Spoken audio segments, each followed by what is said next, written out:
Nós sabemos lidar com a violência que está presente à nossa volta? A gente consegue entender esse contexto tão singular pelo qual nós estamos passando, identificar no contexto aí da escola e até mesmo no contexto em que a gente vive, fora da escola, quais são esses sinais de violência que as estatísticas mostram e que a gente sabe que está aí presente? Alguns de nós, inclusive, têm a felicidade de não se deparar com ela assim tão frontalmente e tão constantemente. Mas no ambiente escolar, a gente sabe que a gente precisa estar atento. A gente precisa ter um olhar apurado para conseguir intervir e dar um atendimento adequado às nossas crianças que, porventura, estejam passando por situações delicadas, que vão requerer a nossa intervenção, o nosso olhar, nossa participação solidária, né? E é um pouco disso que a gente vai abordar aqui hoje, com a presença da doutora Renata Riviti. Ela estaria conosco semana passada, mas a gente teve um problema técnico, então ela volta essa semana, agora, para realizar essa conversa com a gente, que é muito caro nesse momento que a gente está vivendo. Então, a gente convida você aí que está assistindo, que é gestor, que é do quadro do magistério, a convidar as pessoas da escola, do QAE, para assistir a essa fala, porque ela traz elementos importantes para a gente saber identificar e saber como agir, a quem a gente pode recorrer se a gente constatar que esse é um movimento importante. Então, seja muito bem-vinda, doutora Renata. Passo a palavra para seus cumprimentos e já quero agradecer em nome da EFAP, da Secretaria, essa generosidade da sua presença aqui para dividir com a gente o que a senhora sabe, com o que a senhora trabalha e que a gente precisa tanto ouvir. Muito obrigada. Passo a palavra a você. Muito obrigada, Silene. Olha, não há nada para agradecer. Na verdade, o agradecimento é meu, eu considero honroso e me traz uma satisfação incrível poder conversar, né, com educadores. Eu sou promotora de justiça, vou me apresentar, sou promotora de justiça do Ministério Público de São Paulo. Desde o ano de 1997, já completei 23 anos de Ministério Público, atuando prioritariamente nos últimos quase 20 anos na área da infância e da juventude. Eu gosto de fazer retrospectivas e sempre que eu olho para o meu trabalho, desde o início eu consigo enxergar muito claramente a minha tendência a uma abertura para outros saberes, para outros conhecimentos, para as outras políticas que, já entendendo, intuitivamente, acho que eu sempre entendi, percebi, né, que a resposta não estaria nos livros, não estaria na lei, que nós não teríamos ali todas as respostas para todas as mazelas humanas e com alta complexidade que permeia as famílias, as crianças e os adolescentes. Então, na verdade, é um prazer mesmo estar aqui hoje conversando com educadores e eu quero deixar aqui consignada a minha alegria de estar sempre dialogando, dividindo conhecimento, aprendendo, porque é sempre uma troca muito grande com todas as outras áreas de conhecimento, seja na política de assistência social, na educação, na saúde, e é um pouquinho disso que eu vou falar hoje aqui, da importância, inclusive, do nosso trabalho em rede, porque seu objetivo aqui, né, da gente falar de violências que acometem as nossas crianças e os nossos adolescentes, a gente também tem que pensar em estratégias de enfrentamento dessa violência. E aí, esse olhar mais abrangente para um trabalho articulado em rede acaba se tornando fundamental nesse enfrentamento. Eu sou promotora de justiça, portanto, há 23 anos. Eu passei por cidades titular como Juquiá, no Vale do Ribeira, Porto Feliz, onde eu fiquei 10 anos, próximo de Sorocaba. Atualmente eu sou titular de Jacareí, no Vale do Paraíba, mas estou, desde maio do ano passado, na assessoria da Procuradoria-Geral, coordenando o Centro de Apoio Operacional da Infância e Juventude do Ministério Público de São Paulo, trabalhando a política institucional do Ministério Público na proteção da infância e da juventude em todo o estado de São Paulo. Feita a apresentação, devolvo a palavra para a Silene para conduzir os trabalhos, ou já inicio imediatamente, Silene, a minha apresentação?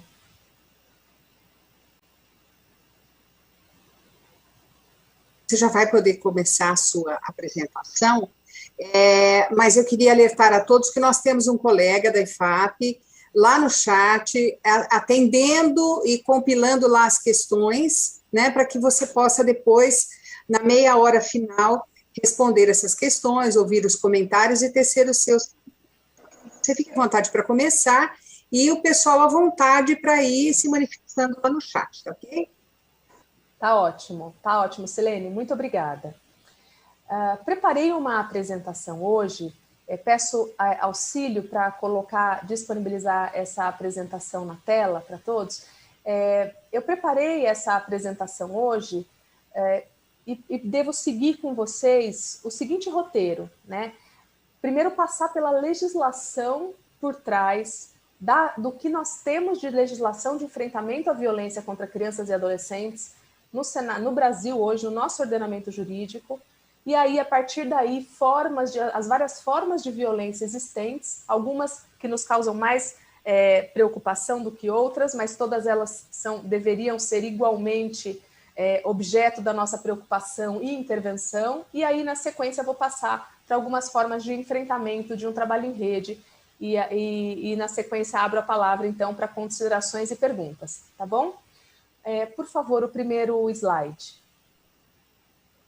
Eu trago de forma muito rápida aqui para vocês esse texto, a Convenção dos Direitos da Criança. Ele integra o nosso ordenamento jurídico, embora seja uma convenção internacional da ONU, ela integra o nosso ordenamento jurídico com status de Constituição Federal, que é a nossa lei maior. Todo tratado internacional firmado pelo Brasil entra no nosso ordenamento jurídico com força de Constituição Federal.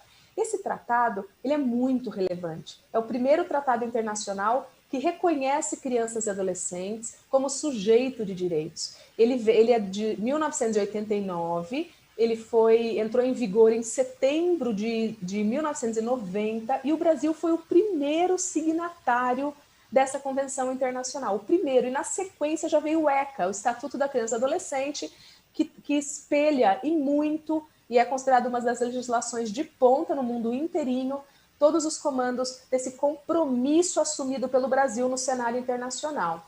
Esse artigo, o artigo 19 dessa convenção já trata, e eu quero ressaltar para vocês, todas as formas de violência física, mental, tratamento negligente, maus tratos, inclusive abuso sexual, devem ser combatidas por todos os estados, por todos os países que assinaram essa convenção, através, inclusive, de medidas legislativas, administrativas, sociais e educacionais.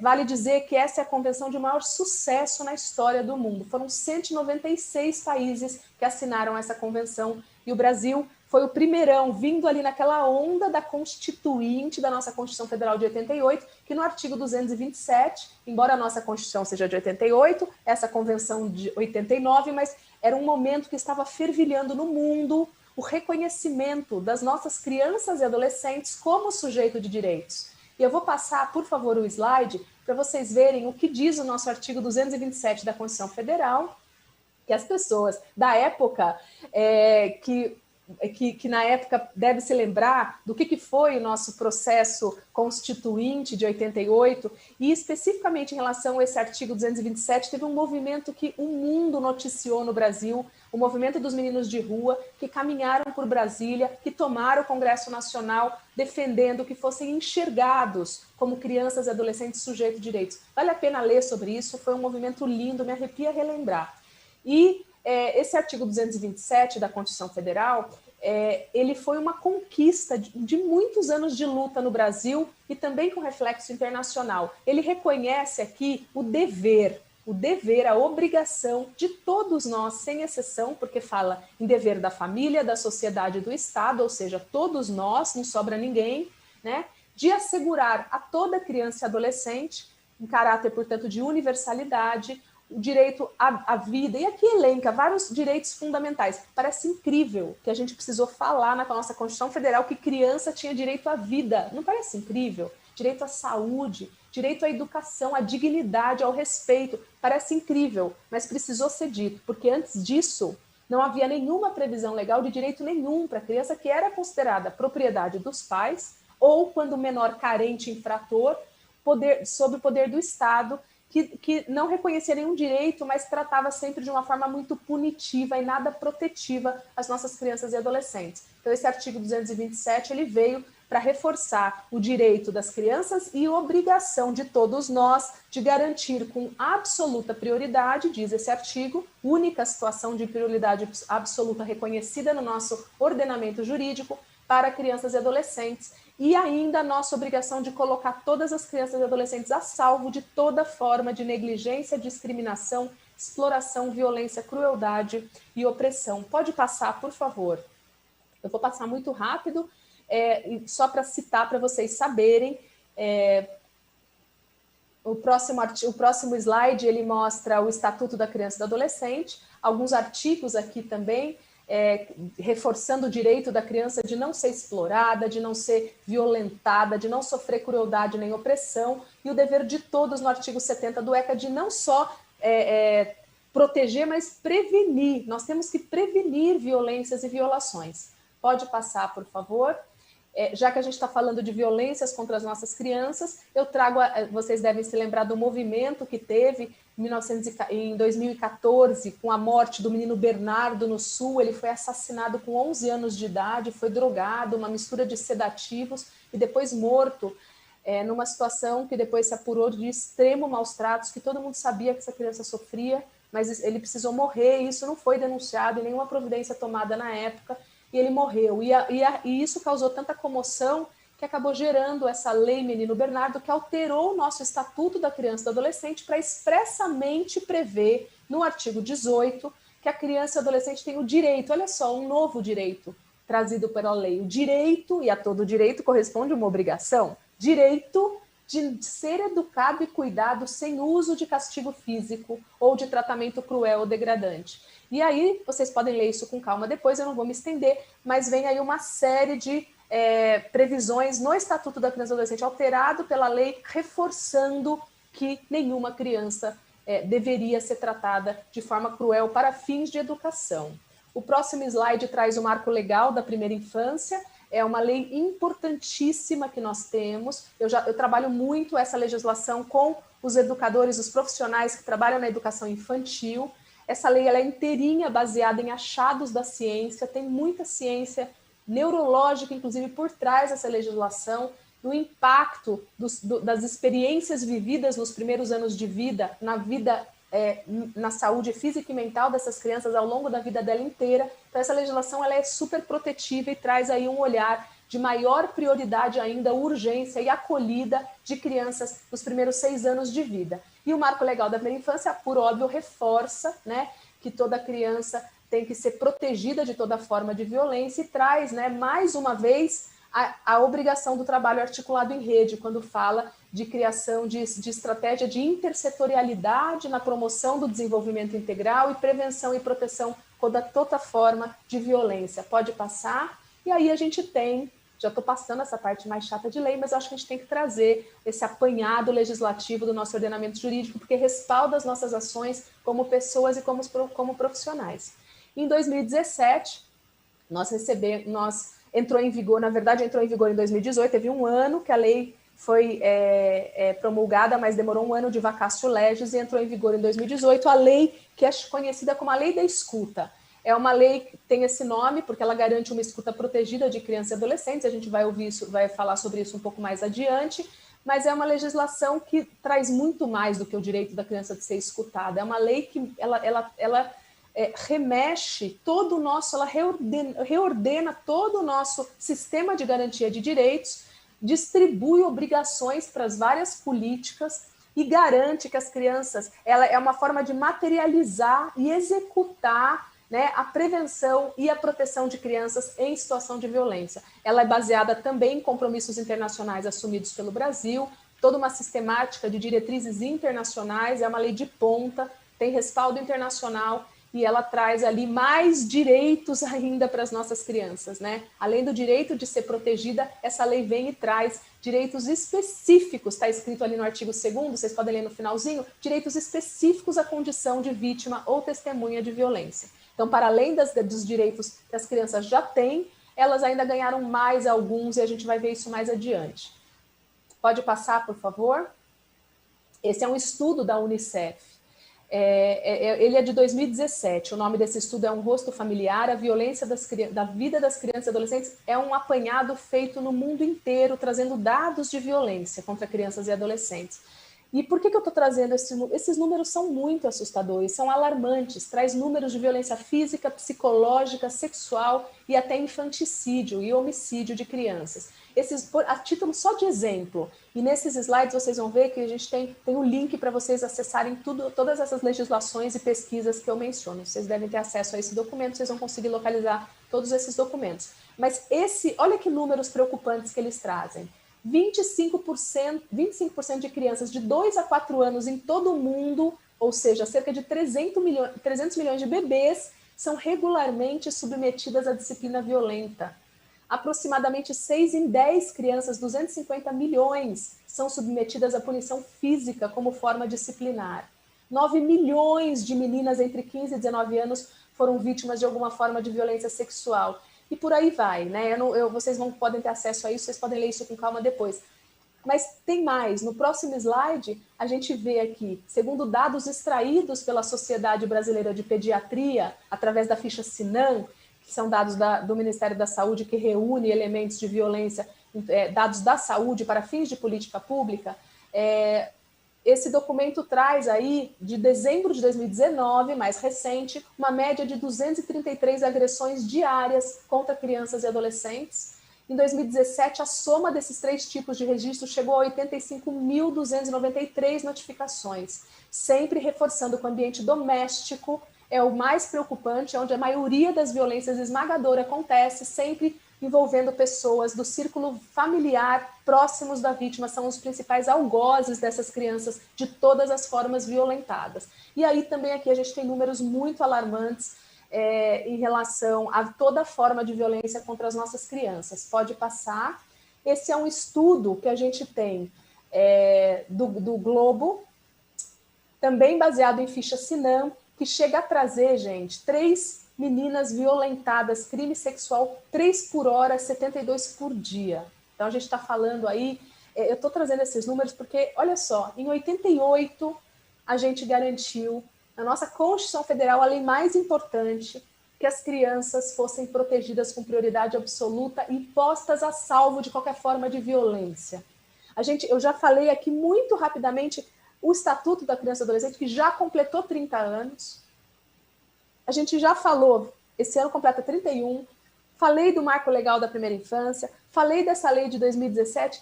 Gente, o que não falta, né, é o Brasil assumindo, executando o compromisso assumido de ter legislação forte que pune. Isso sem falar nas inúmeras alterações legislativas, aumentando a pena de crimes de violência contra crianças e adolescentes. Então, do âmbito criminal, tem alta punição.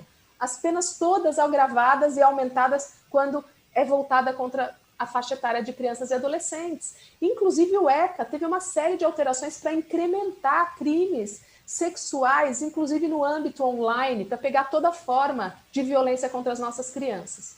Então, eu quero que vocês entendam que não falta lei no Brasil, mas apesar das nossas legislações, a gente tem números alarmantes e assustadores de crianças e adolescentes sendo violentadas de todas as formas no nosso país. Será que não está faltando, então, a gente implementar, que o grande problema, a gente costuma dizer no Brasil, é exatamente esse, né? A gente tem lei que parece que só fica no papel e não pega. E aí a importância da gente conhecê-la, conhecer essas leis e trabalharmos todos juntos e juntas na implementação dessa legislação para proteção efetiva e integral das nossas crianças. Pode passar, por favor? Esse documento, ele é um documento que tem o link para vocês acessarem. Ele é um documento em inglês, ele é internacional, se chama Status Global sobre a Prevenção de Violência contra a Criança, da Unicef. Ele foi publicado em junho do ano passado, junho de 2020, em Nova York, mas é uma parceria, na verdade, da Organização Mundial de Saúde, a Unicef, a Unesco e a ONU, num pacto pelo fim da violência contra crianças e adolescentes. E olha que interessante que eu vou compartilhar com vocês. Esse relatório traz aqui, ele mapeia 155 países em relação ao marco INSPIRE, que é um conjunto de estratégias para prevenir e responder à violência contra a criança. Então, eles têm alguns indicadores e, com base nesses 7 indicadores, eles avaliaram o panorama e a situação de 155 países, inclusive o Brasil. E olha a conclusão interessante que chega, que embora quase todos os países, 88%, possuam leis importantes para proteger crianças contra a violência, menos da metade dos países, 47% só, afirmou que essas leis estavam sendo fortemente aplicadas, né? Metade das crianças do mundo, aproximadamente 1 bilhão de crianças a cada ano, é afetada por violência física, sexual ou psicológica, sofrendo ferimentos, incapacidades e até morte, porque os países não seguem as estratégias estabelecidas na própria legislação para protegê-las. E aí vai longe esse relatório, né? A título de curiosidade, a maioria dos países possuem, 83% tem dados nacionais sobre a violência, mas apenas 21% utiliza esses dados para fins de política pública. Então a gente percebe que não falta lei. E é importante que vocês conheçam essa lei, mas a gente precisa efetivamente garantir que elas saiam do papel e sejam implementadas. Pode passar, por favor? A gente volta, então, agora, dito isso, e focando agora, já numa segunda parte dessa fala, em estratégias de enfrentamento da violência, eu volto para a Lei 13.431. Essa é a lei mais recente, a que eu já disse que é conhecida por Lei da Escuta. Essa é a lei que vem de uma forma mais concreta, né? Porque as outras legislações falam que as crianças têm o direito de não ser violentadas, mas como que a gente garante e executa e torna efetiva essa proteção integral? E essa lei tem esse impacto importante no nosso ordenamento jurídico, que ela vem, conforme diretrizes internacionais, trazer aí uma série de medidas de prevenção, de repressão, de acompanhamento e terapêuticas para as nossas crianças e adolescentes por parte de todas as políticas que, por força dessa lei, têm obrigação de trabalhar de uma forma integrada, coordenada para um atendimento integral. O artigo 4º dessa lei, que vocês estão vendo na tela, ele traz 4 formas de violência. 4, traz a violência física, que a gente não precisa se estender muito, todo mundo conhece, mas a gente vai falar um pouquinho mais, a violência psicológica, a violência sexual e a violência institucional. E isso a gente precisa prestar atenção, porque é uma novidade no nosso ordenamento jurídico. Nós nunca tivemos essa figura reconhecida numa lei antes no Brasil, e eu não tenho conhecimento da violência institucional ser reconhecida em outras legislações internacionais. Não posso dizer que não exista, mas eu desconheço que exista legislação que preveja essa violência. Essa violência institucional é aquela que qualquer um de nós, trabalhando como profissionais, praticamos quando nós não nos omitimos ou quando a gente intervém de uma forma equivocada, por falta de formação, de treinamento, de informação, ainda que bem intencionado, podemos provocar inúmeros danos com uma intervenção atabalhoada, não preparada de crianças e adolescentes em situação de violência. Diz o inciso 4 dessa lei. Ele define a violência institucional como a praticada por instituição pública ou conveniada, inclusive quando gerar revitimização. A gente tem acompanhado na imprensa algumas situações de testemunhas de mulheres em situação de vulnerabilidade sendo revitimadas. A gente está começando a entender, né, mau atendimento numa delegacia, mau atendimento dentro das várias políticas no sistema de saúde, dentro da escola, o fórum. Gente, o sistema judicial, a gente ainda tem um sistema muito hostil. Nada child-friendly, né? Não é nada amigável para a criança. As crianças ainda peregrinam por fóruns naquele ambiente sisudo, formal, e aquele não é um ambiente que deixa uma criança confortável, não se fala a linguagem que essa criança entende, ninguém é treinado para dialogar com a criança minimamente de uma forma adequada. Então, nós temos sistemas ainda muito hostis. E essa legislação vem para reconhecer que nós não podemos partir de nós a violação dessas crianças e adolescentes, para combater a violência institucional e trazer mecanismos através dessa atuação integrada para garantir atendimento para crianças e adolescentes sem revitimizá-los, evitando de toda forma a violência institucional. Pode passar, por favor. A violência física, a gente não precisa entrar muito em detalhes, eu acho que vocês, a gente sabe qualquer forma de violência, de agressão contra crianças e adolescentes, mas eu queria só refletir, né, com vocês o quanto que nós, como sociedade, podemos ser ou somos ainda condescendentes com a violência física contra criança e adolescente. É algo que a gente traz, a gente poderia só ficar uma aula falando sobre isso, né, o ranço, todo o histórico da violência, quando ela primeiro chegou no nosso país, a gente tem uma história interessantíssima se a gente quiser resgatar. Professores de história podem divagar longamente sobre isso. Eu tive uma aula uma vez, que foi muito bacana, a respeito da história e do surgimento da violência como forma de punição no nosso país. Mas, fato é que a gente ainda, apesar dessa legislação que foi alterada, o pessoal fala às vezes até de uma forma negativa da lei da palmada, da lei do menino Bernardo prevenindo e impedindo a violência, do aumento das penas criminais para crime de violência contra a criança, mas apesar disso, a gente ainda romanceia, né? A gente romanceia o trabalho infantil, o trabalho enobrece, a gente romanceia a agressão contra os filhos como uma forma de educação válida. Eu já perdi a conta de quantas... Eu acho até que eu já falei isso, né? Eu já falei, me lembro de ter falado, poxa, eu levei puxão de orelha, eu já tomei umas palmadas, eu tô bem, eu sou super bem educada, agradeço meus pais. A gente romantiza um pouco isso. Quando a gente estuda, se aprofunda e entende a dinâmica e as outras abordagens possíveis na educação, a gente percebe quão violento e o impacto disso para as nossas crianças e adolescentes. E quando a gente ouve falar ou presencia ou fica sabendo que os nossos alunos, alguma criança da nossa família, alguma que a gente desconhece, está sofrendo algum tipo de violência dentro de casa, a gente ainda tem a tendência a achar que a criança fez por merecer e que os pais estão no seu direito, do pátrio poder, de agredir, de educar com a cintada e com as agressões. A gente tem que tomar muito cuidado, ter um olhar muito atento para que a gente, cumprindo a legislação, proteja efetivamente as nossas crianças dessa punição por castigo físico que é vedado na nossa legislação, inclusive configura crime. Tá? Pode passar, por favor? A violência psicológica, ela é talvez muito comum, eventualmente até mais comum, ofensas vindo dos pais, aquelas humilhações, aqueles xingamentos, aquelas frases que às vezes machucam mais do que muitas palavras, né? O desmerecimento, a desvalia, aquela criança que cresce sem se sentir digno de amor sequer pelos próprios pais, tem um impacto violento na autoestima, na capacidade dessa criança ter autoconfiança, se relacionar, enfim, é uma violência que causa inúmeras sequelas e é bastante preocupante.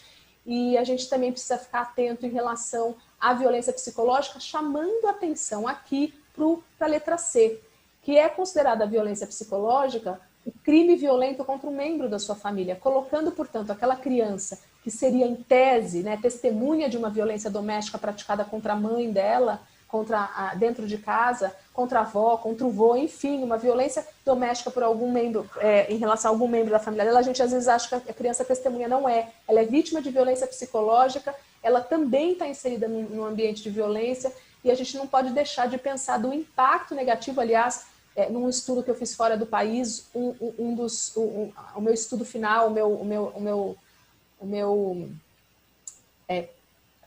escrita final, me sumiu a palavra agora, enfim, a minha tese final foi exatamente no impacto da violência doméstica nessas crianças, ainda que elas só presenciem. Quando a gente pensa que a criança está ali no ambiente meio que como testemunha, a gente pensa numa criança passiva, como se ela estivesse assistindo aquilo sem se importar.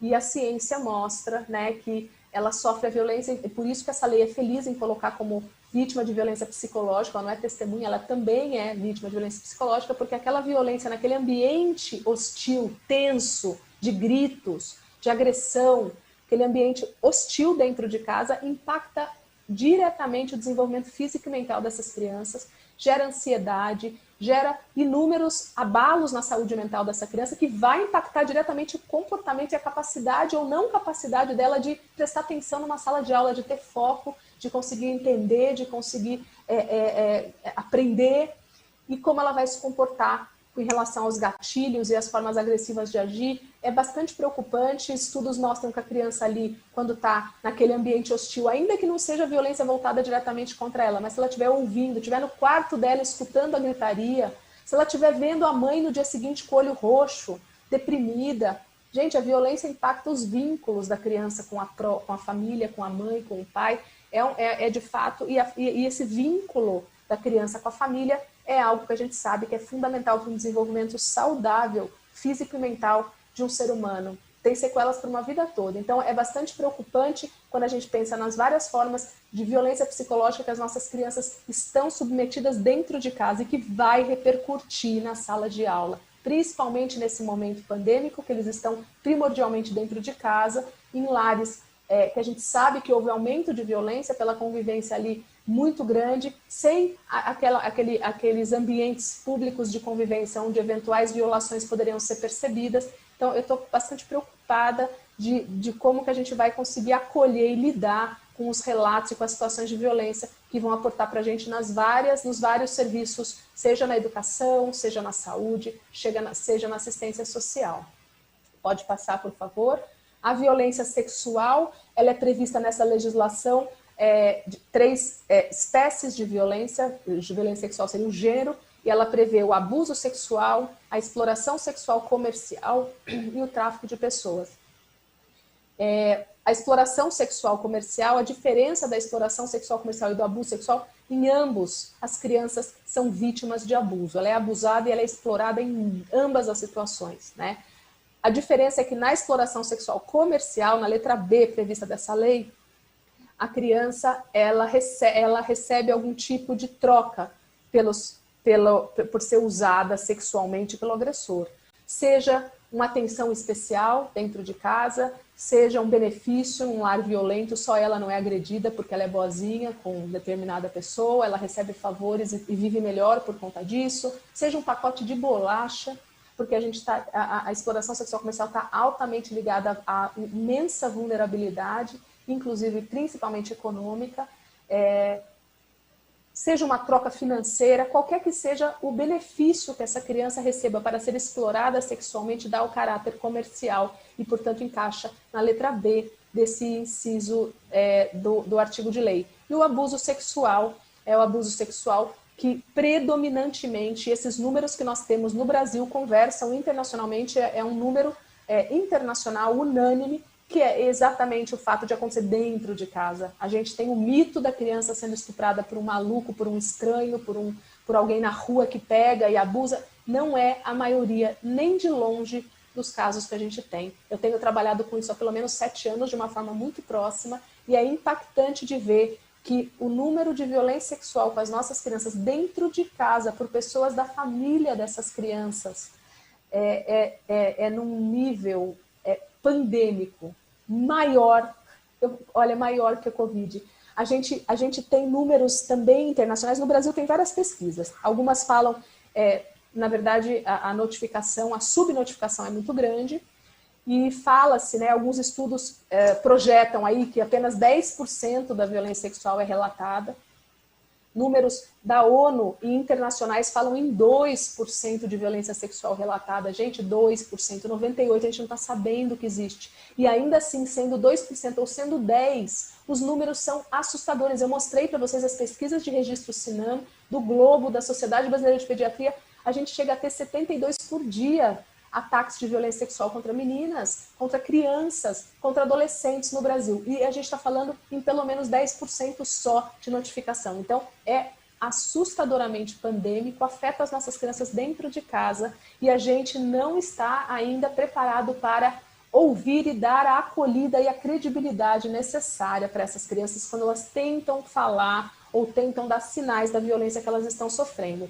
Eu acho interessante só uma reflexão a mais ainda em cima desse texto, eu não vou me estender, porque ainda tem bastante coisa para a gente conversar, mas é interessante porque o abuso sexual, todo mundo se indigna, né? Todo mundo se indigna com o abuso sexual, é fácil da gente se indignar, da gente ficar horrorizado, considerar aquilo repugnante, querer que a justiça seja feita. É fácil a gente se sensibilizar por a criancinha que foi abusada. Mas aquela mesma indignação a gente às vezes não encontra no nosso olhar de uma sociedade um pouco condescendente com a exploração sexual comercial das nossas crianças, quando olha para aquelas meninas e meninos, mas a maioria é menina, dos seus 13, 14, 15 anos, numa situação que a gente chama equivocadamente de prostituição infantil.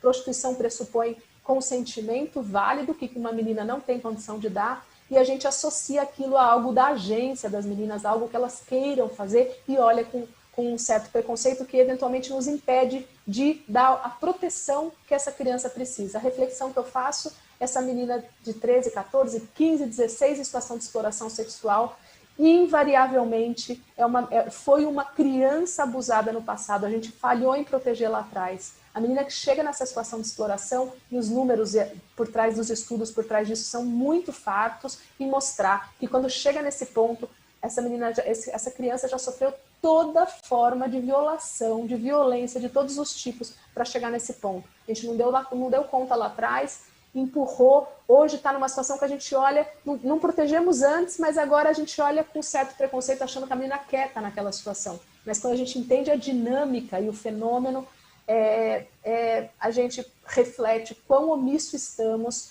em dar em total executividade ao artigo 227 da Constituição Federal, quando coloca todos nós responsáveis pela proteção integral das nossas crianças e adolescentes. Nossas quais? Todas. As nossas, a dos outros, as de ninguém. Né? A proteção integral prevista na Constituição Federal, ela é de caráter universal a todas as crianças e adolescentes do Brasil.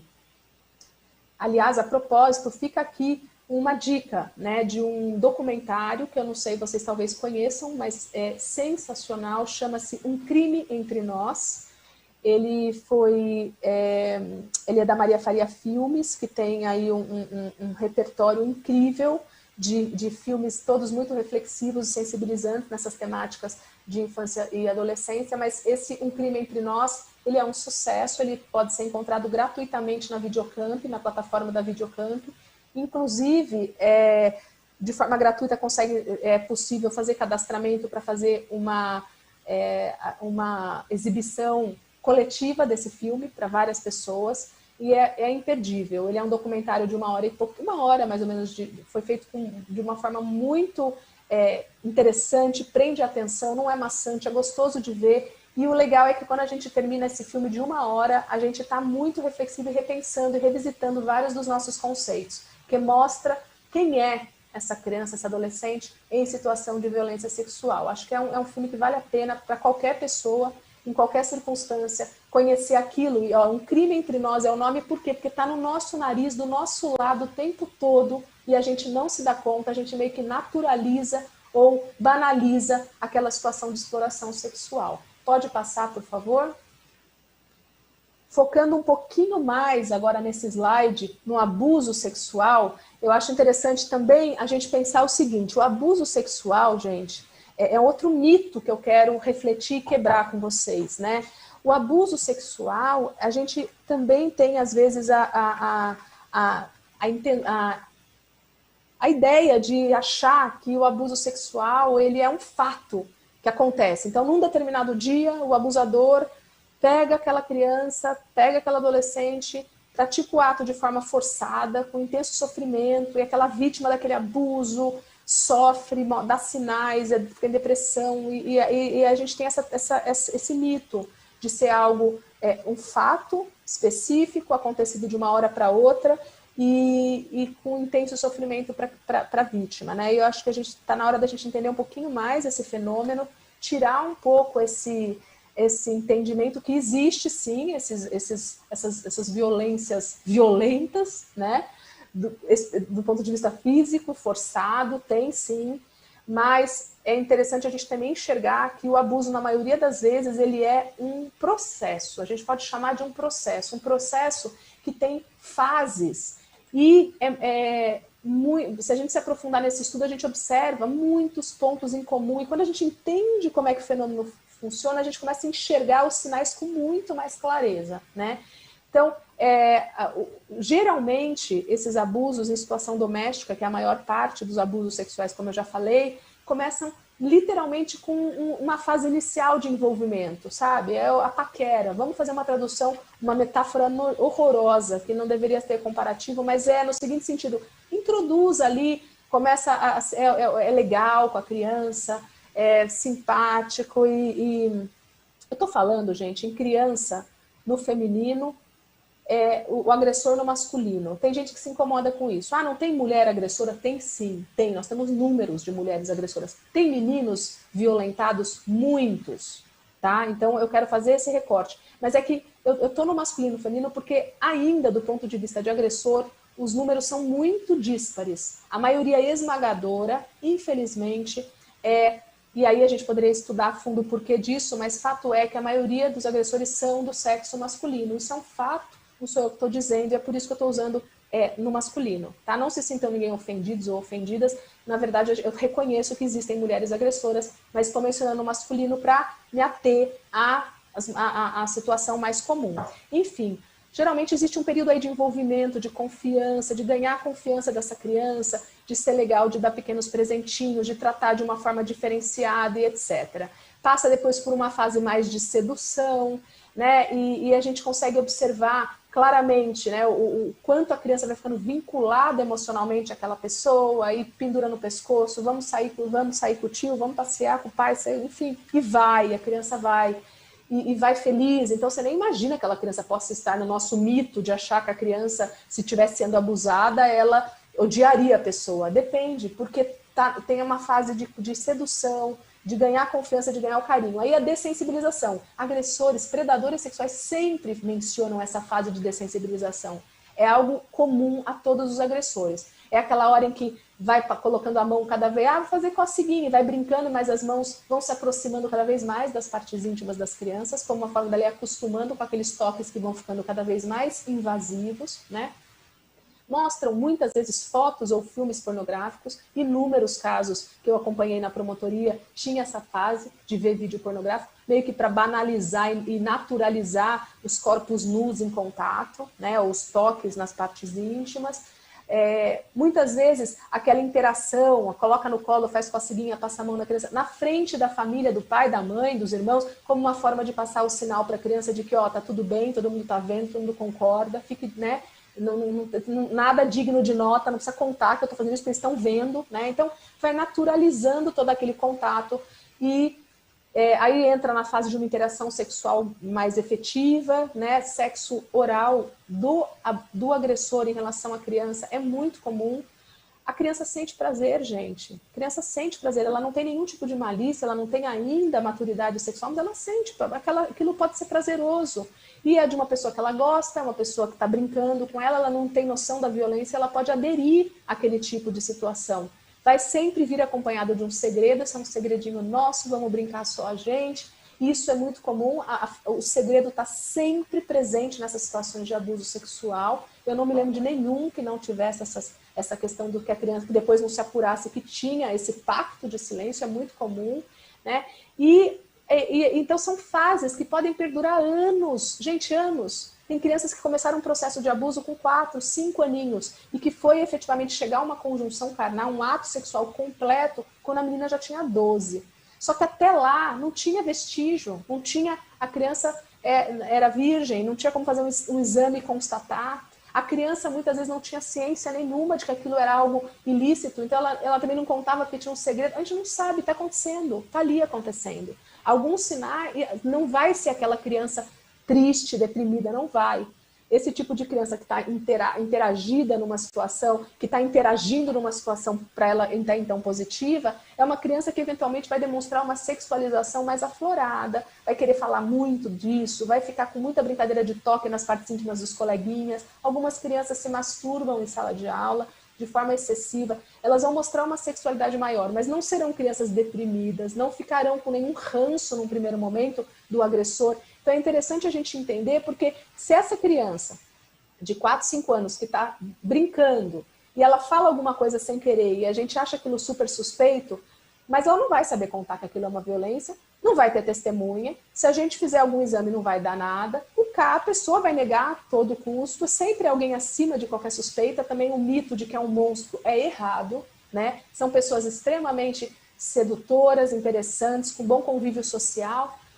Essa criança, eventualmente, a gente vai identificar que alguma coisa ali está acontecendo, a gente não vai dar crédito, ela vai tentar contar alguma coisa, a gente não vai nem dar a devida atenção e o devido encaminhamento para essa situação, porque a gente não sabe muito bem, se a gente entender que isso pode ser um processo e que esse fato relatado pode estar dentro desse processo, a gente vai estar mais atento para buscar, de forma intersetorial, intervenções protetivas para prevenir a continuidade e o segmento daquelas violências dentro de casa, ainda que aquele fato por si só não gere consequências criminais ou jurídicas, porque a criança não tem elementos para contar algo que seja juridicamente relevável, juridicamente punível, né? A gente não consegue condenar alguém com base só na palavra de uma criança que fala que estava brincando com o tio. Nem ela sabe que aquilo é violento, né? A gente tem aí uma necessidade de uma prova muito fortalecida para um crime desse naipe que a criança muitas vezes não consegue dar. Mas a gente tem que saber que pode ser parte desse processo para ter intervenções interessantes e protetivas e preventivas, independentemente de qualquer responsabilização criminal. Pode passar, por favor? Já me estendi demais nessa questão, vou passar adiante agora para voltar para a Lei 13.431.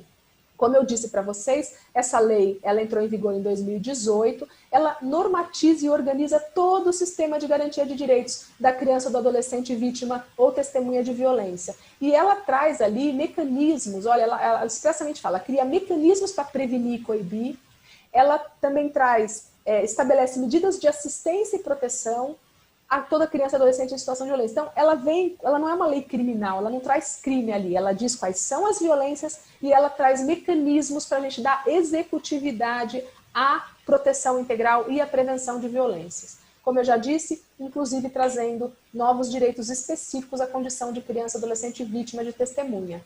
Pode passar, por favor? E aí eu pergunto para vocês, né?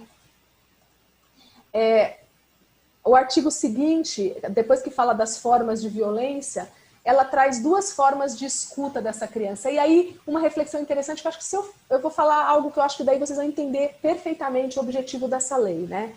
Como eu já disse, a gente tem lei pra caramba que fala que a violência contra a criança e adolescente não pode ter, que ela tem que ser protegida. A gente tem. Só que do outro lado, a gente tem todas as crianças sendo muito violentadas e a gente não dando conta de efetivamente proteger e impedir essas violências, né? E aí vem essa legislação e fala o quê? Gente, a gente precisa dar voz para essas crianças, a gente precisa garantir o direito da criança previsto lá naquela convenção internacional de participação. No âmbito escolar, educacional, a gente escuta muito falar do direito à participação, da voz do aluno. Nada para eles sem eles. Isso é familiar para todos nós, tenho certeza que para vocês também é. Mas a criança precisa ter voz. De acordo com o nosso compromisso assumido na nossa Constituição Federal e internacionalmente, criança precisa ter voz, adolescente precisa ter voz. Não é café com leite. O que ela pensa sobre aquelas coisas que impactam a vida dela. A gente precisa não só saber o que ela pensa, como a gente precisa levar em conta e considerar qual é o entendimento da criança sobre aquilo. E a gente ainda tem uma tendência, numa sociedade que é adultocêntrica, de, entre nós adultos, debatermos e definirmos entre nós o que nós achamos que é o melhor interesse da criança, dando encaminhamentos e soluções, sem que a gente tenha ouvido aquela criança, aquele adolescente. Essa legislação vem e fala, crianças e adolescentes em situação de violência, que muitas vezes acontece na clandestinidade, onde elas não têm testemunha e não têm outra prova que não seja a palavra da criança, a gente precisa saber ouvi-la, ela precisa ter voz e falar. Só que ela precisa ouvir e falar, ela tá tentando falar há anos e a gente continua deixando que elas sejam violentadas porque a gente não está sabendo ouvir essas crianças. Vem essa lei e fala, vamos escutar essas crianças. Elas precisam ter voz. E como que a gente escuta essas crianças? Aí vem a lei e fala, bom, a gente vai ouvir essas crianças, escutar essas crianças de duas formas, né?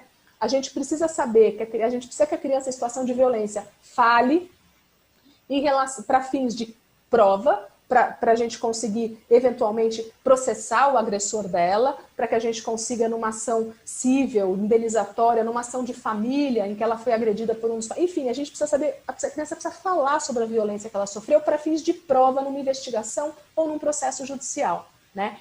E aí, como que a gente vai ouvir essa criança? Aí vem a lei e fala, através do depoimento especial. Então, essa lei prevê duas formas de escuta dessa criança. Uma é o depoimento especial, está previsto no artigo 8º dessa lei, e que fala exatamente que é para fins de provas. Se vocês puderem, por favor, passar o slide, que o próximo... Ah, não está não, o slide não está aí. Eu acho que eu apaguei sem querer, não precisa passar então. Esse artigo, o depoimento especial, então, gente, é a escuta da criança para fins de prova. Porque quando a gente precisa provar alguma coisa, a gente precisa que a criança fale quando foi, quantas vezes foi, que dia foi, quem que fez. a gente precisa ser mais invasivo nas perguntas. E essas perguntas, muito assim, mais invasivas, acaba sendo sempre um pouquinho, sim, revitimizante. Porque a criança tem que reviver aquilo, ela tem que dar em detalhes que às vezes ela ainda não conseguiu elaborar, que às vezes ela não tem aquele pensamento linear que um adulto tem. Às vezes a criança não consegue entender, foi assim, começo, meio, fim. A criança não consegue relatar de modo que para a gente faça sentido e que seja juridicamente relevante, né? Então, a primeira dificuldade é como que a gente vai ouvir essa criança para ter impacto numa prova. Essa criança precisa ser bem ouvida. Então, vamos fazer através do depoimento especial. O depoimento especial, ele garante, ele pondera ali 2 direitos fundamentais humanos. O direito do réu à ampla defesa e contraditório. Alguém que está sendo acusado, por exemplo, de um crime sexual, ele tem o direito a se defender de um fato. Ele não pode ser um processo kafkaniano que ele está sendo acusado e não sabe do quê. Então, é direito do réu que essa criança seja ouvida para saber exatamente do que ele está sendo acusado. Então, é direito dele que a criança seja ouvida. Mas é direito da criança ser ouvida de uma forma protegida, de acordo com a faixa etária dela, por profissionais treinados para ouvi-la. Profissionais que usam protocolos específicos internacionais que tornam aquele depoimento o menos revitimizante possível. O depoimento especial é isso, gente. De um lado, o direito do réu à ampla defesa, de outro, o direito da criança de ser ouvida de uma forma não revitimizante. Então, essa criança, e aí tem um artigo nessa lei que vale a pena vocês lerem, dá um monte de direito da criança. Essa criança vai ser ouvida numa sala, a lei fala nesses detalhes, numa sala acolhedora, por profissionais treinados, no horário de melhor conveniência dela. E aí tem lá uma série de direitos. Todas as formas possíveis dessa criança ser ouvida da forma menos traumática e invasiva possível. Esse é o depoimento especial, tá? Para fins de prova. Ele acaba sendo um pouco mais invasivo, sim, porque tem que responder perguntas específicas para fins de prova, mas vai ser feita de uma forma protegida por um profissional treinado. Isso é no fórum, isso é na delegacia, isso não tem nada a ver com a gente. A escuta especializada tem, é a outra forma prevista na lei dessa criança ser ouvida. E aí está no artigo 7º dessa lei. A escuta especializada é pela rede de proteção para fins de proteção.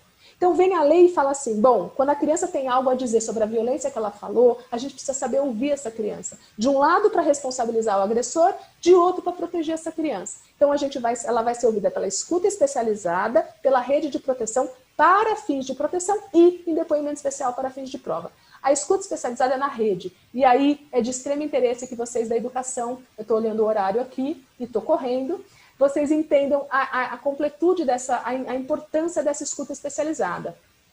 Ela deve ser feita uma única vez e é um momento, não tem protocolo, ela não é invasiva, ela é uma acolhida dessa criança, também cheia de direitos, num lugar adequado, confortável, acolhedor, por profissionais treinados, que saibam escutar a criança de acordo com a faixa etária daquela criança, né? De acordo com o momento que a criança tem de conseguir elaborar melhor o seu raciocínio e pensamento ou não.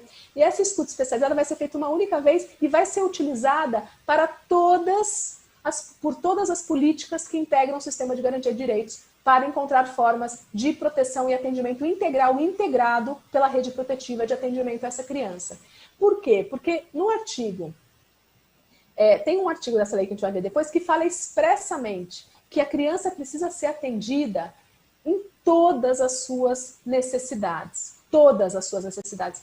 Gente, quando a gente fala em responsabilização criminal, e aí vamos lá mudar uma chavinha e também mudar nosso paradigma de pensamento. A gente pensa num abuso sexual, numa violência, a gente pensa no quê? Faz BO e põe o cara na cadeia. Esse é do ser humano, a gente quer justiça e a gente acha que assim a gente está fazendo justiça e protegendo a criança. Vamos virar a chavinha e repensar nossos conceitos. A responsabilização criminal, gente, ela está dentro de um processo penal, dentro do nosso sistema retributivo de aplicação de pena para um réu que pratica um crime, um fato considerado crime no nosso ordenamento jurídico. O foco de um processo criminal é o réu. O foco de um processo criminal é aplicar uma pena para o réu, é retribuir o mal que ele causou. O foco do processo criminal nunca foi e nunca será a criança. É na proteção, é na rede de proteção que está a verdadeira proteção da criança. Não é na responsabilização criminal. Significa que, virando o BO ou não virando, cara sendo absolvido ou sendo condenado. É irrelevante a responsabilização, é irrelevante, não é, desculpa, é muito bem-vinda a responsabilização criminal. Deixa eu me expressar melhor. É muito bem-vinda, mas para fins de proteção, a proteção tem que ser descolada da responsabilização criminal ou de qualquer responsabilização jurídica. Descolada, independente. Pode não dar em nada, porque aquela criança não sabe contar, não tem prova suficiente para condenar, mas é mais do que suficiente para a gente ficar esperto que aquilo é uma das fases do abuso e que a gente precisa proteger, independentemente de ter dado alguma coisa ou não no âmbito criminal. A proteção da criança tem que ser prioritária. É a única forma da gente dar integralidade, executividade total ao comando do artigo 227 da Constituição Federal, que fala de proteção integral com prioridade absoluta. Pode passar, por favor? Só um minutinho, ainda nesse artigo, desculpa. Essa lei, portanto, fala expressamente, né, dos órgãos de saúde, assistência, educação, segurança pública e justiça, colocando ali a obrigatoriedade da rede, que adotarão os procedimentos necessários por ocasião da revelação espontânea da violência. Então, a gente observa que a revelação espontânea, que é a hora que a criança fala, e muitas vezes ela fala dentro da escola, né, muito comum que seja dentro da escola, às vezes numa unidade de saúde, mas o mais comum é na escola, é o que a lei chama de revelação espontânea. Ninguém perguntou, ela falou. Ela falou. E na hora que essa criança fala, a gente aí tem todo um protocolo para a gente ouvir isso com o mínimo de interferência possível, porque qualquer pergunta e direcionamento que seja dado vai se transformar numa escuta especializada, que tecnicamente é um procedimento, um instrumento a ser realizado uma única vez por um profissional treinado no momento adequado. A revelação espontânea é tudo aquilo que a criança falar, espontaneamente falar, sem colocarmos palavra na boca, sem dirigir a pergunta, porque às vezes até no jeito que a gente pergunta, a resposta que vem pode ser para querer nos agradar, pode copiar uma expressão que a gente usou, que a criança nem tinha aquela palavra no repertório, a gente pode contaminar a pureza daquele fato que a criança está revelando espontaneamente. É por isso que o parágrafo 3º fala que na hipótese de revelação espontânea, a criança e o adolescente serão chamados a confirmar os fatos na forma do parágrafo 1º, que é qual? A escuta especializada pela proteção e o depoimento especial pela sistema de justiça. Pode passar, por favor. O artigo 14 dessa lei, eu gosto de ler e reler, porque ele é muito forte, né? O artigo, você está mostrando o artigo 14 aí? Na tela?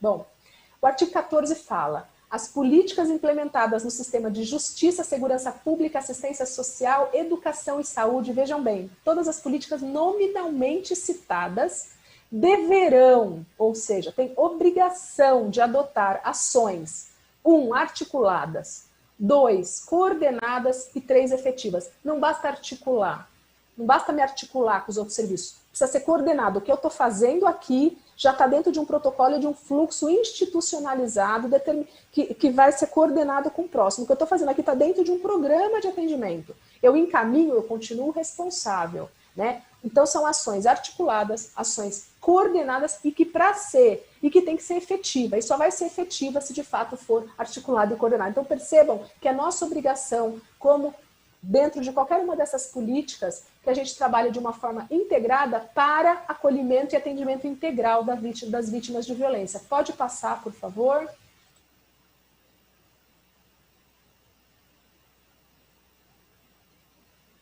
Interessante, eu estou olhando aqui na tela e não está mostrando a mesma coisa que está aqui para mim. Volta no anterior, por favor. Nessa tela que eu acho que está mostrando o artigo 14. Nessa tela do artigo 14, vocês podem observar que o inciso 1º do parágrafo 1º dessa lei fala que todas as necessidades da vítima decorrentes da ofensa sofrida serão atendidas. E aí, mais uma reflexão que eu faço com vocês. Quais são todas as necessidades, né? A gente buscar responsabilização criminal por si só atende a todas as necessidades da criança? Lógico que não. Quais são?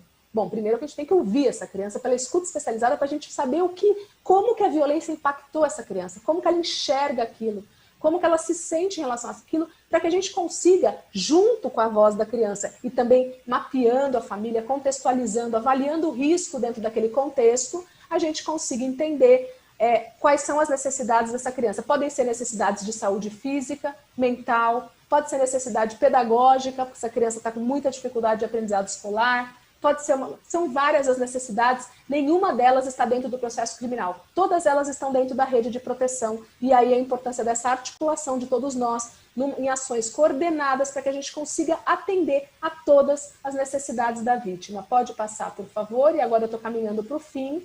O Estatuto da Criança e do Adolescente, aí eu trago aqui muito rapidamente, só para vocês saberem, que trabalhar de forma em rede, intersetorial, não é favor que a gente faz, é obrigação legal, né? Então a gente tem, por exemplo, o artigo 13 do Estatuto da Criança e do Adolescente, falando expressamente projeto terapêutico singular que inclua intervenção em rede. A gente tem o artigo 70, olha que interessante, quando fala da atuação integrada, fala ali no inciso 6º, né? Promoção de espaços intersetoriais, locais, para articulação de ações e elaboração de planos de atuação conjunta, né? A gente tem o 208 falando de novo do ECA, Programas Integrados de Atendimento à Criança e Adolescente Vítima de Testemunho. Então a gente tem várias legislações que nos obrigam a trabalhar em rede, né? E aí a gente reflete aqui, passa o próximo slide, por favor, que essa necessidade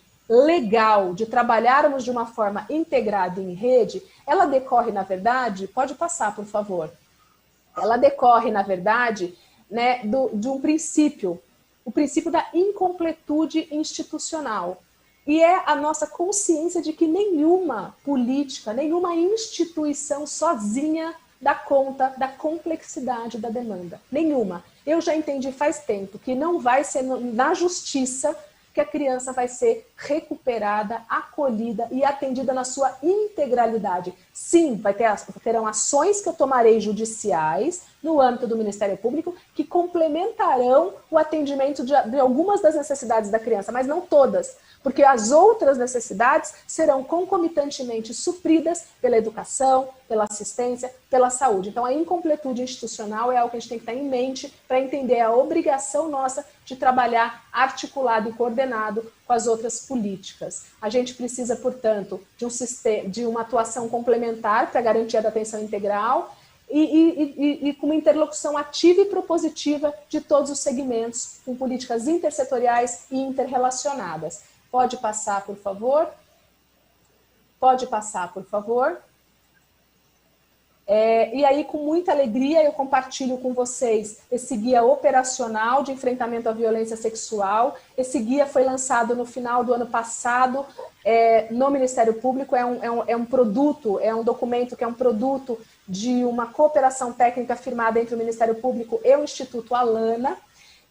Nesse link vocês conseguem fazer o download desse guia e acessar esse guia. Ele é um guia operacional voltado para o promotor de justiça. E esse promotor de justiça tem toda uma metodologia. Eu sou uma das coautoras desse guia, junto com uma assistente social e uma psicóloga que me auxiliaram nisso. E tem toda uma metodologia que faz com que o promotor, e fomenta que o promotor fomente na sua comarca que a rede se articule, que a rede crie caminhos, crie integração para um atendimento integral de crianças e adolescentes. Eu tenho muita alegria de contar isso, porque ela vem de uma experiência exitosa em Jacareí, onde eu sou titular, em que foi desenvolvido um trabalho incrível de atendimento intersetorial a crianças e adolescentes em situação de violência, com participação ativa da Diretoria de Ensino Regional de Jacareí, papel da educação, inclusive existem 2 representantes da Secretaria da Diretoria Regional de Educação de Jacareí, integrando a comissão permanente de monitoramento desse fluxo de atendimento integral de crianças e adolescentes, e é um trabalho lindo, integrado por todas as políticas do município desde 2015, ganhou inclusive um episódio na TV Cultura chamado Retratos da Cidadania, em que é entrevistado, inclusive, uma colega de vocês, supervisora, na época supervisora da Diretoria de Ensino de Jacareí, ela aparece falando. E é muito bacana porque foi gravado em loco, exatamente, esse slide que está aí, vocês conseguem se procurar TV Cultura Escutar para Proteger, vocês conseguem assistir esse episódio que mostra, pode pular a parte que eu falo, mas ouçam os colegas de vocês falando, porque tem alguém da saúde, da educação municipal, da educação estadual e da assistência falando nesse filminho e mostrando como é que eles trabalham de uma forma integrada para atendimento de crianças e adolescentes em situação de violência. O guia lançado pode passar, por favor. O guia lançado no Ministério Público de São Paulo, ele tem essa experiência exitosa como inspiração, mas ele não traz receita de bolo, ele não impõe nenhum tipo de caminho a ser seguido, ele simplesmente vai dirigir o promotor de justiça para que ele, na sua comarca de atuação, fomente com as várias políticas a construção. E essa construção vai ser feita pelo promotor? Não. Né? Promotor de justiça não faz política pública, induz política pública. Isso vai ser fomentado para que seja construído com protagonismo da rede, dentro de cada cidade, de acordo com os equipamentos e os serviços existentes naquela localidade. Se é um município de 50 mil habitantes, de 5 mil habitantes ou de 500 mil, vai se construir um programa de atendimento com o que se tem, de modo a não se omitir nos ditames dessa lei. É um guia, na verdade, um projeto que está tramitando agora no Ministério Público de São Paulo para garantir a implementação da Lei 13.431. E a boa notícia é que a gente lançou esse projeto, comecei agora com as reuniões regionais, que vão até o final do ano, rodando o estado inteiro. Nós temos 66 promotores de justiça inscritos nesse projeto. Algumas comarcas englobam mais municípios, então a gente tem quase 80 municípios em São Paulo que vão começar a implementar esse guia operacional, que é uma maravilhosa iniciativa, e a gente espera, assim, expandir para todo o estado de São Paulo esse atendimento protetivo. Eu finalizo, portanto, com o último slide, agradecendo imensamente a atenção de vocês. O meu tempo já se esgotou e eu gostaria de finalizar com essa frase, que é do Instituto Alana, Prioridade Absoluta, que fala que os filhos dos outros e os filhos de ninguém são nossa responsabilidade moral e constitucional. Fiquemos com essa reflexão de proteção integral para todas as nossas crianças e adolescentes, que é de longe o nosso maior patrimônio. Eu agradeço demais a atenção, me coloco integralmente à disposição de vocês para as dúvidas que tenham. Ok, obrigada, doutora Renata.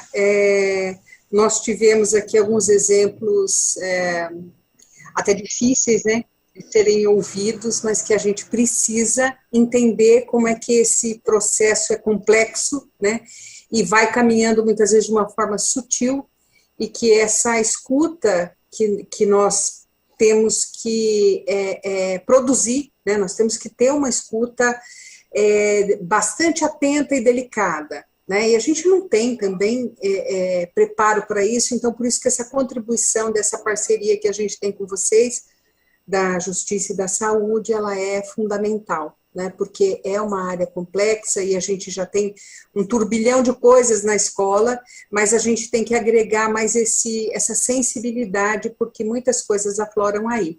A gente tem no nosso chat várias colocações no sentido de agradecimento à sua fala e a importância, né, da sua fala.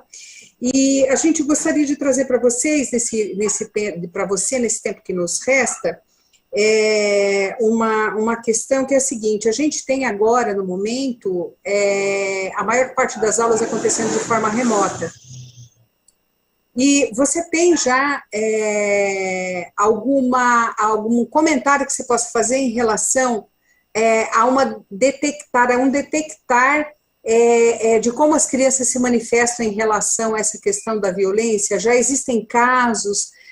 Você já vivenciou alguma coisa nesse sentido? Porque para os profissionais da educação é mais difícil nessa modalidade você conseguir estar atento, observar e mesmo intervir, né? Você já tem um desenho, um perfil de como isso está acontecendo, ou alguma possibilidade, alguma pista para nos dar nesse sentido? Muito obrigada pela pergunta. Então, essa história das escolas do ensino remoto é algo que tem angustiado bastante todos nós, no sentido de maior dificuldade de acessar essas crianças e adolescentes em situação de violência. A gente tem algumas experiências exitosas, eu posso inclusive citar a experiência de Jacareí. Eu fiz... Bom, vamos por partes, é muita coisa para falar. Acho que o primeiro ponto que a gente precisa refletir em relação a essa sua pergunta, Silene, é no sentido de... E agora vamos deixar qualquer discussão política de lado, que a gente está falando de proteção integral e criança e adolescente, e eu preciso expor aqui o quanto eu lamento todo esse mal-estar que gera quando a gente fala da importância da educação sexual dentro da escola, né? O que os números mostram, e eu posso falar isso como experiência pessoal, né, do meu trabalho à frente dessa questão da violência sexual há tantos anos, eu posso garantir. Primeiro, o papel primordial da escola na prevenção dessas violências é falar sobre, porque a gente tem situações, eu acho que é fácil da gente compreender. As crianças, elas guardam segredo. Num primeiro momento que lhes é pedido. Num segundo momento, e é muito interessante a gente ver essa mudança de comportamento, né? A criança, no primeiro momento, ela está se sentindo numa situação confortável, prazerosa, interessante. Quando ela cresce, quando as intervenções, as intervenções sexuais passam a ser mais incômodas, eventualmente dolorosas, aí deixa de ser brincadeira, né? Aí passa a ser algo mais forçado.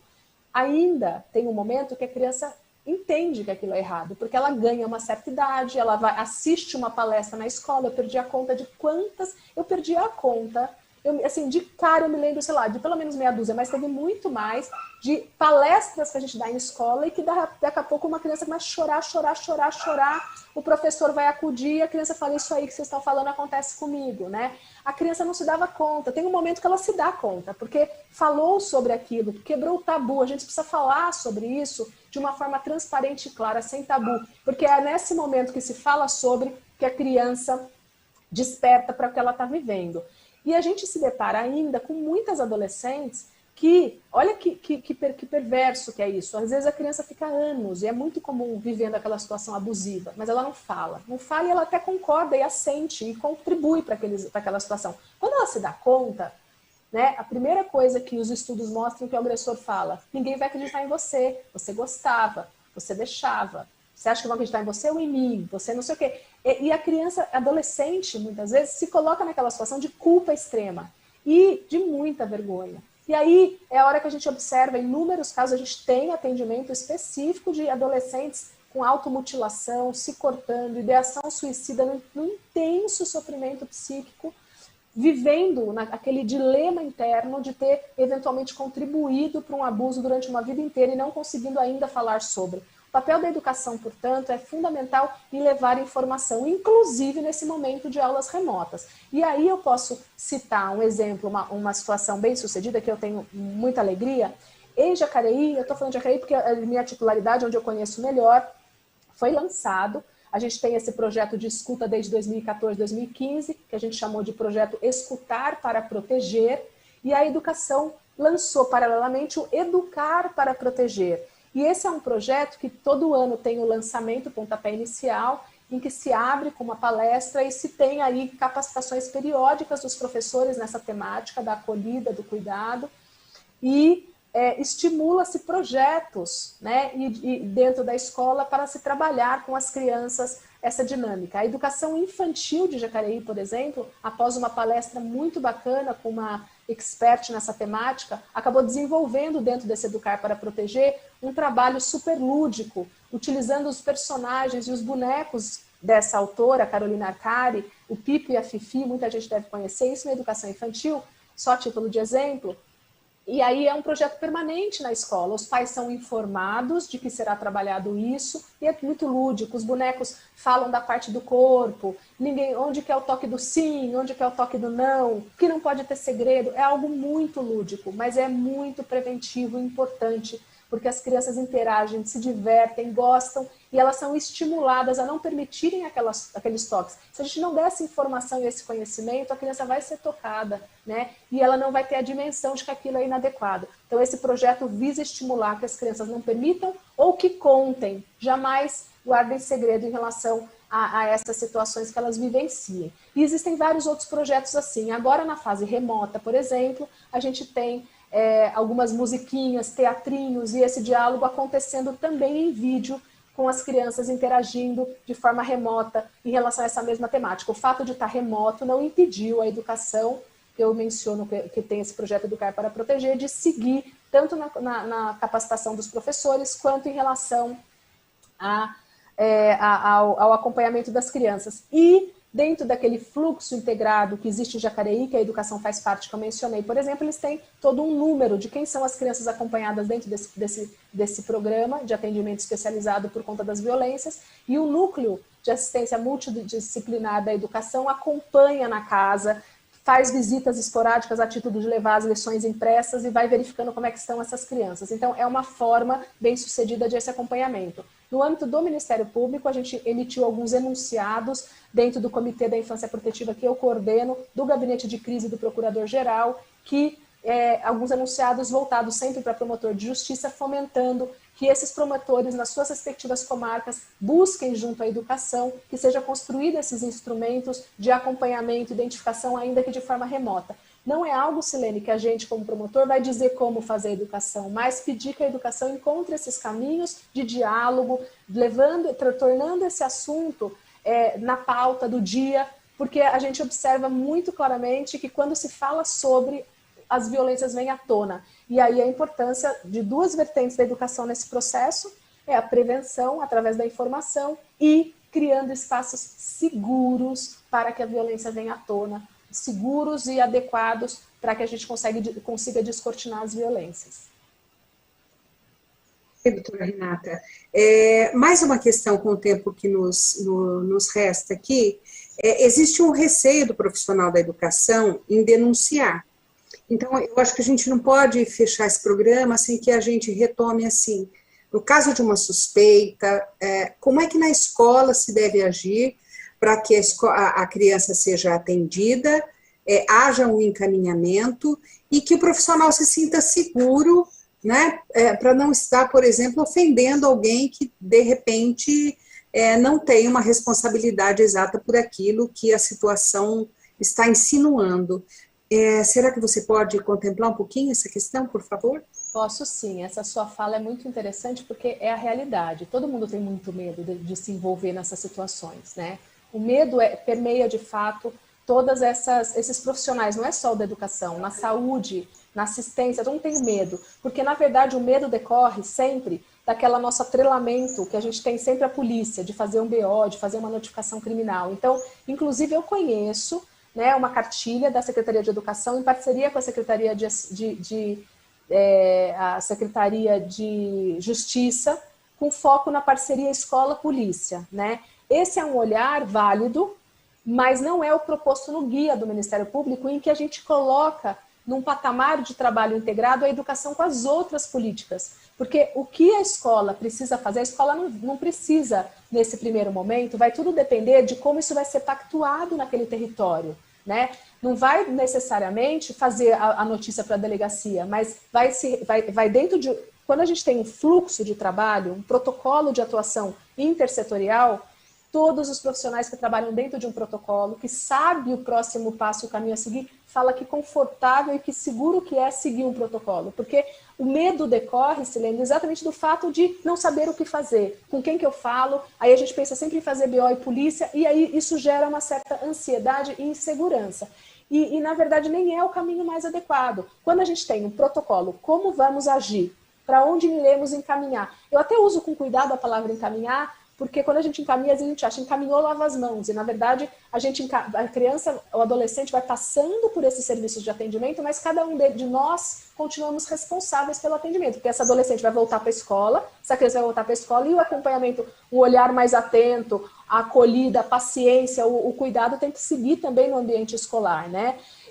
Mas o que eu posso te responder é, esse medo existe e talvez decorra da falta de ter um protocolo e um programa de atendimento que o profissional que receba, exatamente, seja da saúde, da educação, recebi a notícia, eu sei o que fazer. A gente tem um fluxo aqui no nosso município, um fluxo aqui em São Paulo, e aí a boa notícia é que na capital também a gente está trabalhando alguns bairros como piloto na construção desse fluxo que vai englobar a educação, porque tem que englobar a educação.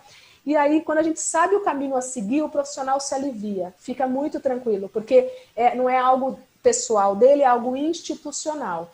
E então, o que eu consigo te responder é, o ideal seria que houvesse uma articulação da educação, e aí fica aqui a minha sugestão, a gente pode conversar com muito mais calma, dentro desse projeto que a gente está desenvolvendo no Ministério Público, que envolve a educação, a gente pode dialogar, a gente pode conversar e a gente pode encontrar pontos aí de contato, de intersecção em todo o estado de São Paulo, que a gente pode ampliar e buscar um trabalho conjunto que acalme esses professores que vão ser chamados dentro desse projeto a integrar essa grande rede de proteção.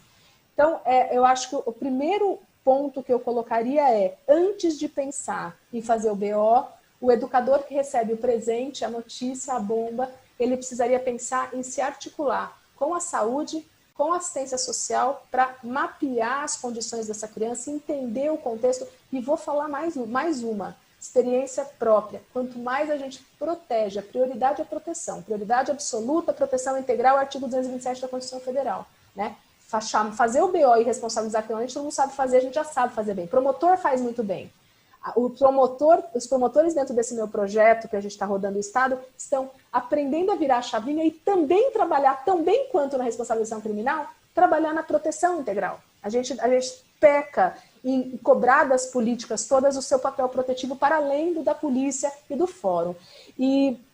Então, o que eu poderia dizer é, esse atrelamento, buscar na assistência e na saúde um apoio para a educação pode ser muito confortável, vai gerar muito menos medo e insegurança, e a partir daí, dentro dos fluxos que serão organizados, normalmente, sendo o Conselho Tutelar a porta de entrada, geralmente é o Conselho Tutelar que faz o BO, que dá os encaminhamentos policiais se necessário. A escola tem que se preocupar muito mais em garantir a proteção integral do seu aluno do que no boletim de ocorrência que foca na responsabilização criminal. Eu tô falando isso e eu sei que tem muita gente que defende o contrário. Eu estou aqui, do ponto de vista da proteção, falando do papel relevante previsto na Lei 13.401 da Educação, que é se unir às outras políticas para a proteção integral. Eu acho que esse seria um caminho, Silene, e a gente pode dialogar mais sobre isso, que traria muita paz, tranquilidade e segurança para os profissionais da educação se conseguissem fazer esse papel protetivo, que é muito mais confortável do que se sentir o algoz denunciante da polícia, sem ter certeza de que aconteceu mesmo e depois ainda virar testemunha. Então isso é desconfortável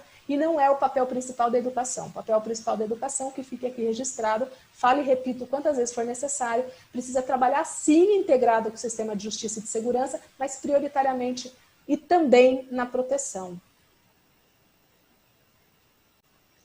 Ei, doutora, muito obrigada. Bom, nós estamos aqui com os 5 minutos finais, deixa eu ver se eu estou com o horário certinho, são 4 minutos finais, e a gente gostaria de reforçar com você que está aí nos assistindo, que toda sexta-feira a gente tem uma programação voltada para essa parceria da educação, justiça e saúde, né? Que a gente fique atento à divulgação dos temas que serão discutidos e que a gente arrebanhe pessoas da escola para que possam assistir, porque essa orientação que essa parceria traz, desses nossos programas de sexta-feira, ela trata com bastante competência, gentileza, né, e cuidado, como que nós da educação podemos nos movimentar nessa área tão sensível, né, da violência, do atendimento, das questões que a gente tem dentro da escola para as quais a gente muitas vezes não tem uma formação adequada, né. Então, a gente gostaria muito que você, que é gestor, que é professor ou que é do quadro de apoio escolar, que você se mantenha atento a essa programação e que combine, porque para que a gente faça movimentos interessantes, que possam olhar com atenção, que possam pensar nessa intervenção depois bem cuidada, bem planejada, né, bem combinada, como a doutora Renata colocou, com outras instâncias. A gente precisa saber como olhar, a gente precisa saber como ouvir, a gente precisa ter sensibilidade, a gente precisa aprender a fazer.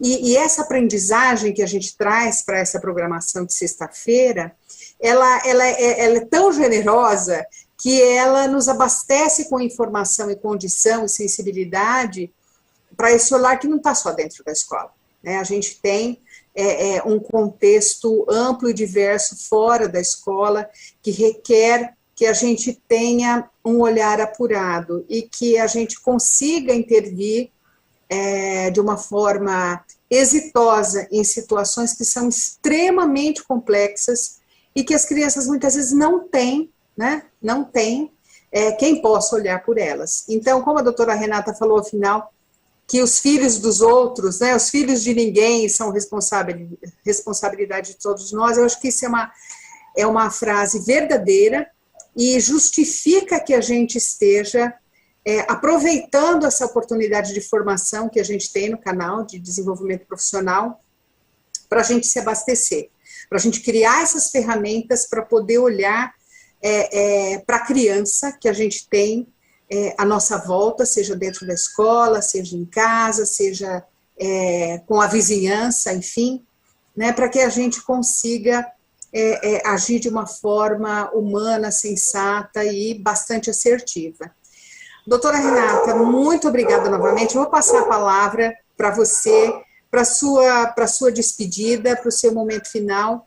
E é muito importante essa presença de vocês aqui no nosso contexto, na Secretaria de Educação. E a gente, não só como profissional, mas como pessoa, a gente tem um aumento de repertório para essas questões que é impagável. Então, muito obrigada, passo a palavra e já fico aqui com a minha despedida, esperando todos vocês na sexta-feira, nesse canal, para a gente discutir essa questão da parceria Saúde, Justiça e Educação. Doutora Renata, fique à vontade. Muito obrigada, Silene. Olha, na verdade, a satisfação é minha, eu repito, eu tenho uma alegria imensa de dialogar com educadores, tenho uma relação muito próxima e muito querida para mim, muito cara para mim, com os educadores da comarca em que eu atuo como promotora titular, embora eu esteja temporariamente afastada na coordenadoria do Ministério Público de São Paulo. Eu me coloco inteiramente à disposição, o meu e-mail está na apresentação dos slides, espero que eu tenha contribuído de alguma forma e, novamente, fico aqui na torcida de verdade para que a gente consiga, num curto período de tempo, articular as políticas, colocar a educação no radar das outras políticas, no atendimento integral. Esse é um grande sonho que eu tenho, não tenho medo de ser piegas, não, eu falo, é um sonho que eu tenho, a gente conseguir implementar essa lei 13.431, pelo menos no estado de São Paulo inteiro, e foi por conta desse sonho que eu aceitei esse grande desafio de estar na coordenadoria do Centro de Apoio Operacional, e vamos lutando, estamos juntos na defesa integral do nosso maior patrimônio, nossas crianças e adolescentes. Muito obrigada, Silene, o prazer é meu. Obrigada, doutora. Gente, então, até mais, até a próxima sexta-feira, esperamos por vocês aqui. Muito obrigada.